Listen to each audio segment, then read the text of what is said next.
বলে আজ আমার ঘরে সবাই রোজাদার, আমার সন্তান রোজাদার, বিবিও রোজাদার। আজ ইফতারের মুহূর্ত টাইম গোনায় আসছে, যদি ওনাদের মুখে ইফতারি না দিতে পারি, আজ বাবা হইয়া সন্তানের সামনে সাহারা দেখাতে পারো। এ টাকা দিয়ে ইফতারি কিনো, সবাই কিনে আনন্দ সৎভাবে তুমি ইফতারি করো। আল্লাহর বান্দায় ডাক দেয়া কয়, ও মুসলমান ভাই, টাকা পারলে দিও, না পারলে দিও না, কোনো দাবা দাবি নাই, নিয়ে যাও। আল্লাহর বান্দা ইফতারি কেনার পর যখন ইফতারি আইটেম নিয়ে সামনে বসিয়া গেলেন, ওদের মালিক বিধর্মী মানুষ ইফতারি টাকা দিস। ও আল্লাহ, ওর জন্য কে দোয়া করব, সে তো বিধর্মী মানুষ। মালিক আল্লাহ, আপনার কাছে একটা দাবি জানাই, ও আল্লাহ, ওর সিনার মধ্যে হেদায়েতের নূর ঢুকায় দেন। এই দোয়া করে ইফতারি খাইলেন। রাতের বেলা গভীর রাত সবাই ঘুমায় পড়ল। অহংকারী মানুষ ধনী ব্যক্তিটাও ঘুমাইয়া পড়ল, ওই যুবকটাও ঘুমাইয়া পড়ল, বিধর্মী ভাইটাও ঘুমাইয়া পড়ল। ঘুমের মধ্যে ধনী অহংকারী মানুষটা তাকায় দেখতেছেন কিয়ামত কায়েম হয়ে গেছে, কিয়ামত কায়েম হয়ে গেছেন। আল্লাহর বান্দা তাকায় দেখতেছেন, একদিকে সূর্যের গরম, অপর দিকে জমিনটা হয়ে গেল তামা, অপর দিক দিয়ে জাহান্নামের হুঙ্কারের আওয়াজ। এই বান্দা গরমের তাপ সহ্য করতে পারে না, কই যাব? তাকে দেখতেছে একটু দূরে দূরে একটা ঘর, বিল্ডিং ঘর দেখা যায়। ওইখানে বিল্ডিং ঘরের সামনে গিয়ে দাঁড়ায়। বিল্ডিং ঘরের সামনে গিয়ে দাঁড়ানোর পর তাকায় দেখতেছেন একজন দারোয়ান বসা। দারোয়ানকে ডাক দিয়া কয়, রে ভাই, আমাকে কি একটু ঢুকতে দিবা না? একটু ঢুকার সুযোগ করে দাও না। বলে, তুমি দেখো না এই বিল্ডিংটা কার? তুমি কি দেখছো এই বিল্ডিংটা কার? বলে, আমি তো বুঝি না, পড়তে পারি নাই। ওই দারোয়ান ডাক দিয়া কয়, এই বিল্ডিংটা হলো ওই বান্দার যারা গরিবের পাশে দাঁড়াইছে, ওই বান্দার জন্য জান্নাত। এই দৃশ্য দেখিয়া তো চট করিয়া ঘুম ভেঙে গেল। বান্দা তাকাইয়া তাকায় দেখতেছেন চোখের কোঠায় পানি। আল্লাহর গোলাম দৌড়াইয়া ওই যুবকের বাড়ি চইলা গেলেন, রোজাদার যুবকের বাড়ি। ডাক দেয়া কয়, রে যুবক ভাই, কই গেছো? তাড়াতাড়ি আউডা, আমার সামনে আয় যুবক ভাই। ও ভাই, তোমার কত টাকার প্রয়োজন? নেও নেও নেও নেও নেও নেও।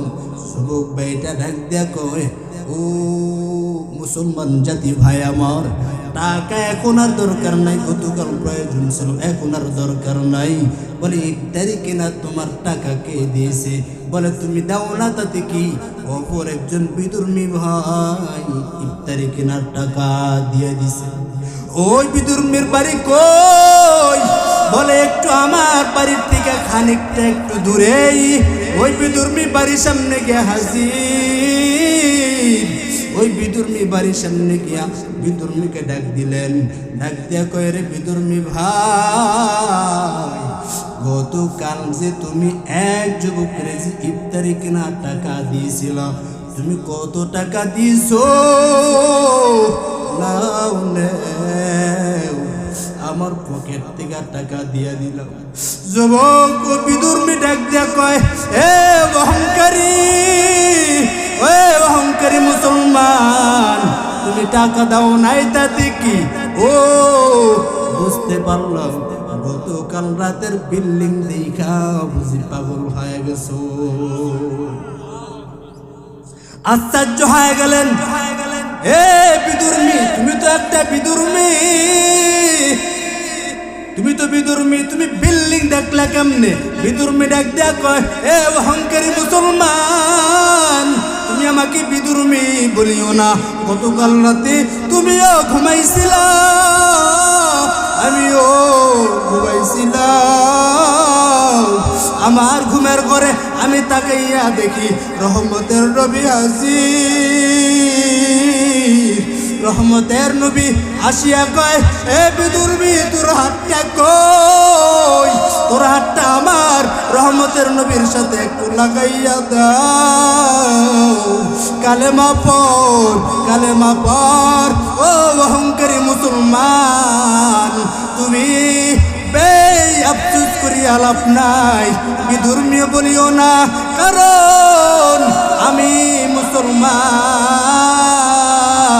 রহমতের নবী আমাকে মুসলমান বানায় দিছেন।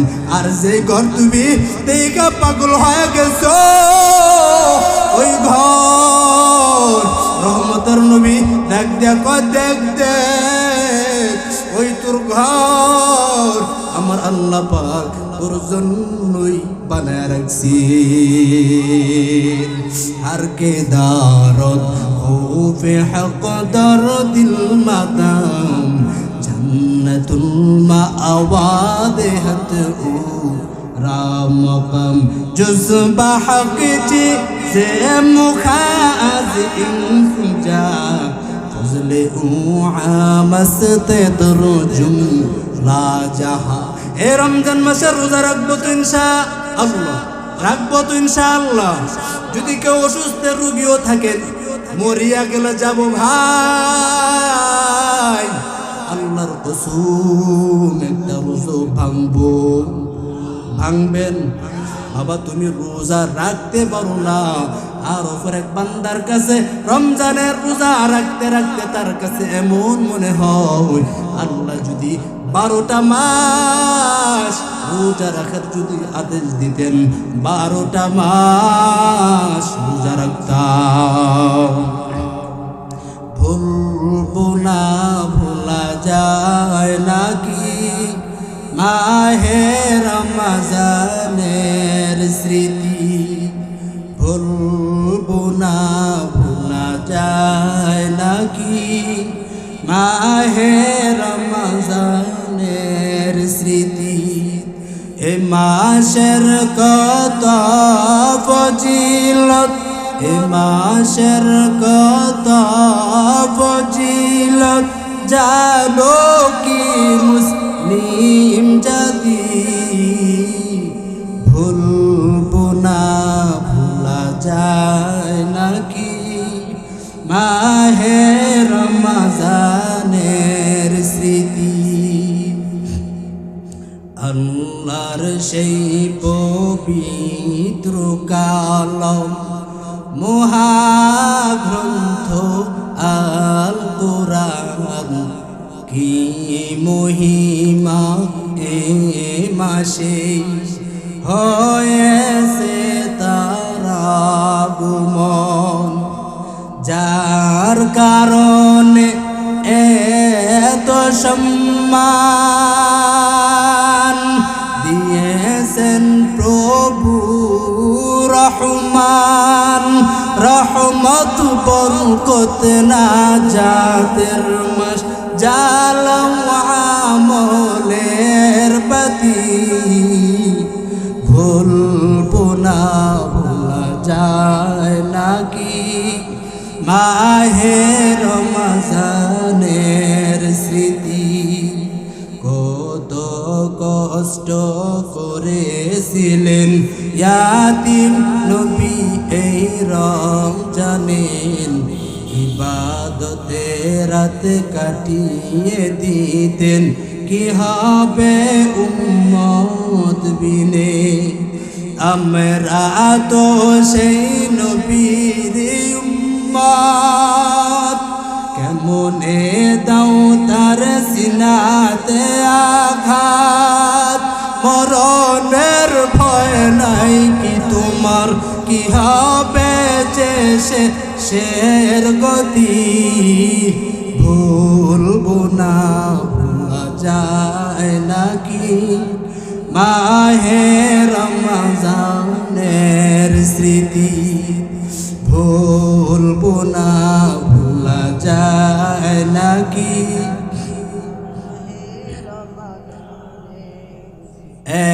একেনে কে শত্রুর রহমান দেন পরজন ফল সমান রহমত বরকত না জাতের মাস জালাওয়ামলের বাতি ভুলবো না ভোলা যায় নাকি মাহে রমজানের স্মৃতি ভুলবো না ভোলা যায় নাকি মাহে রমজানের স্মৃতি। এ রমজান মাসে বেশি বেশি করে ইবাদত করব, বেশি বেশি করে কোরআন তেলাওয়াত করব, বেশি বেশি করে মুধারতাভাবে দান খয়রাত করব। রহমতের নবী আমার এই রমজান মাসে কি পরিমাণ ইবাদত করতেন।